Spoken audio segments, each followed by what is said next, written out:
Today we're going to talk about the rear cross on the flat up close. I almost call this video the Swiss Army knife of agility tactics because something called the rear cross on the flat up close seems to be very specific without a lot of uses.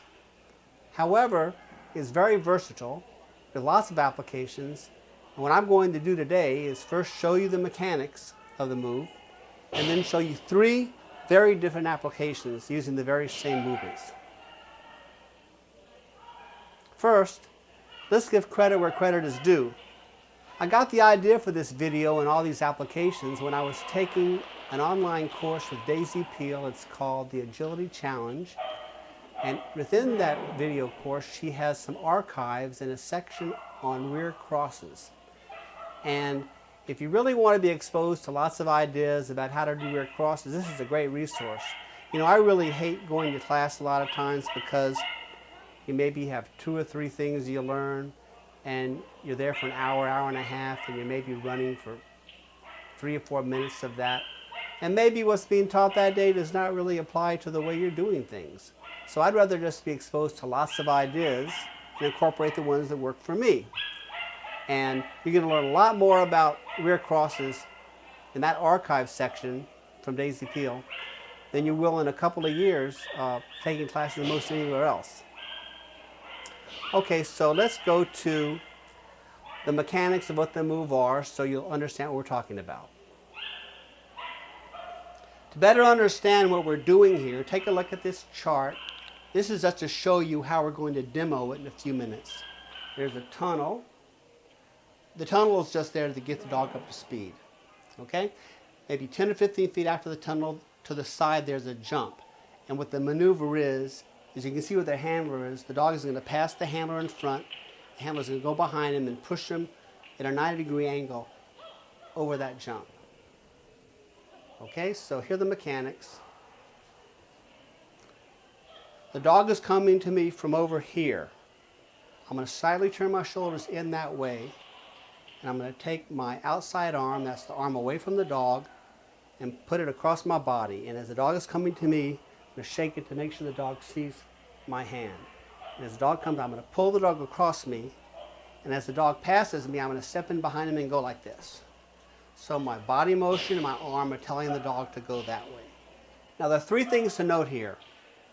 First of all, the fact that my hand is over here, outside arm, a lot of people call that a collection cue. I sometimes think of as just a way to get the dog's attention by shaking your hand. So the dog sees your hand and says, well, Pamela's telling me to do something, let's pay attention to that. Collection or attention getting, basic same thing. Second thing is that because you're crossing the dog's path after it's passed you, that's what makes it a rear cross, crossing behind the dog. Okay? Third, because you're stepping 90 degrees into the dog's path, it's going to make the dog go 90-degree turn as well, because that's the way rear crosses work. And all rear crosses. Okay, so let's do it one more time. Inside. Here comes the dog. Pull him across you and step in behind him. Send the dog that way. You can keep going if need be. Okay, so I'm going to show you some video from me doing outside so you see the full body thing going on, and then we'll get back.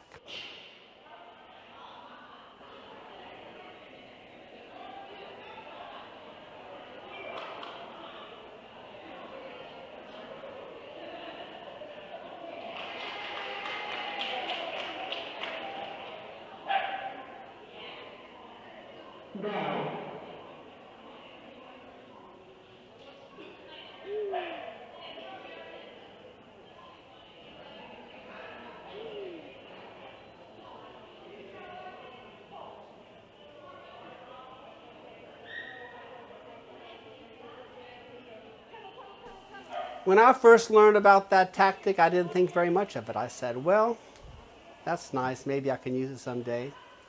Didn't have much meaning to me. But then, a few weeks later, I went to a trial, and here's the opening of one of the jumpers courses.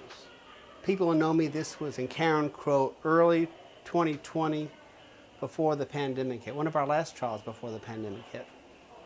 Okay, so you got jump 1 and 2 leading to the weaves, like a U-turn into the weaves. And just so you understand where I'm going with this, nobody I noticed got to the other side of the weaves. They were on the jump 1 and 2 side of the weaves going down. But then at the end of the weaves, you needed to change side with the dogs because there was this arc going, like a U-turn back into an arc. And you wanted to be on the inside of the arc for 4, 5, and 6, okay? So how do you get to change sides with the dogs in a smooth fashion? Now, we've all had this situation where we wanted to change sides at the end of the weaves. And for me and a lot of people, yeah, I'm going to get it done, but I don't have a good smooth move to do it. I'm going to see where the dog is and awkwardly get around there. It's not going to be a good planned, efficient move. So here's the move for it.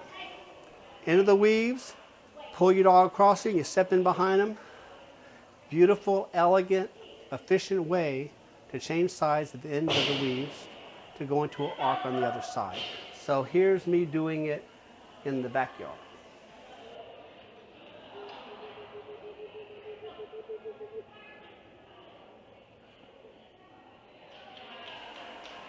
Pretty good, huh?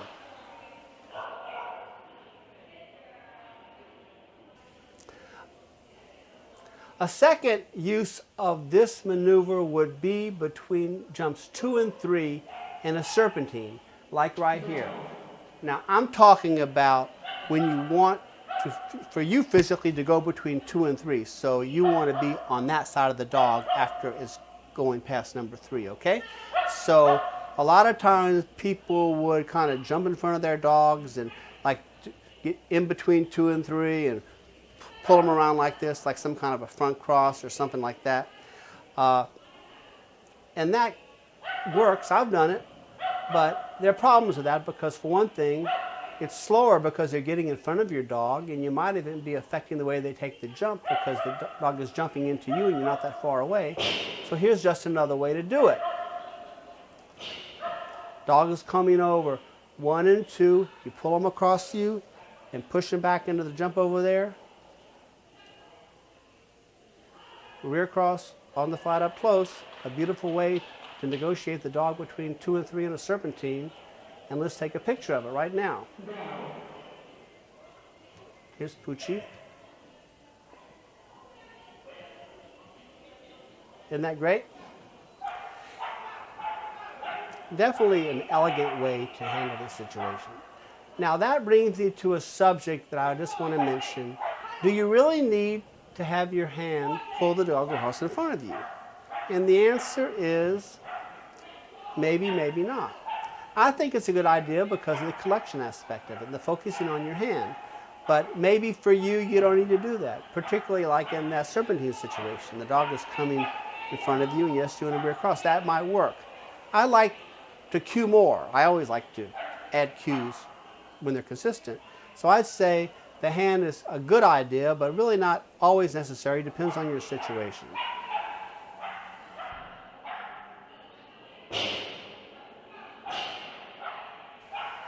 Okay, here's a third example. It is when you need your dog to bypass a jump or tunnel entry to get to one behind it. You got to deflect him away from the more obvious, often or earlier jump or tunnel entry, something like this. Now I'm using the dog walk to build up Poochie's speed because she loves the dog walk, okay? So you want to get him past the first tunnel entry into the second one. Now if you could be right next to the tunnel and get him around you, well that would work as well, but a lot of times you're not going to get that close. Let's say you're 10 feet on the other side of the dog walk or 10 feet away from the tunnel and you got to pull him away to get him in there. Well, here's a great way to do it. So as the dog is coming toward you, you want to deflect him away from the first tunnel entry. You pull him toward you and you can be like a little angle away to keep him more away from the first entry to the tunnel. You pull him away and as they cross you, you go like this. Your body is then blocking the first tunnel entry. You get him in the second. Let's see Poochie do it right now. Whoa, Nelly. Isn't that great? I mean, shake your hand, you get them focused on you over here, and you get their focus off of the off course. I have one more thing I want to point out to you, another application here, but it's just comparing it to another tactic I learned elsewhere. You know, it's very interesting when you study agility from lots of different people. Sometimes people call the same tactic different things, and sometimes people just approach it so things that are very similar just came at it from a very different direction. And so I just want to show you something right here.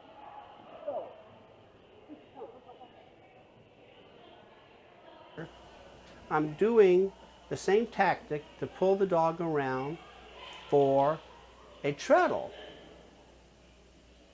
Now, so see, I'm pulling the dog with my outside arm and then whipping her around to the second jump. Doesn't that look an awful lot like a lap turn? I'm not going to talk about lap turns. That's above my pay grade. But if you know what a lap turn is and you look at that, they seem very similar. I just want to point that out because it's very interesting. Okay, that's our lesson today. The rear cross up close on the flat, and just start going to trials and start thinking about that. You're going to find applications for it. And if you get an application that's different from what I talked about, you have a video or a chart and you want to send it to me or put it in the comments, or I have a Facebook page for the Mad Scientist of Agility. Send it there and I might incorporate it into another video as a follow-up to this one. Okay, thank you, and don't forget to cue more.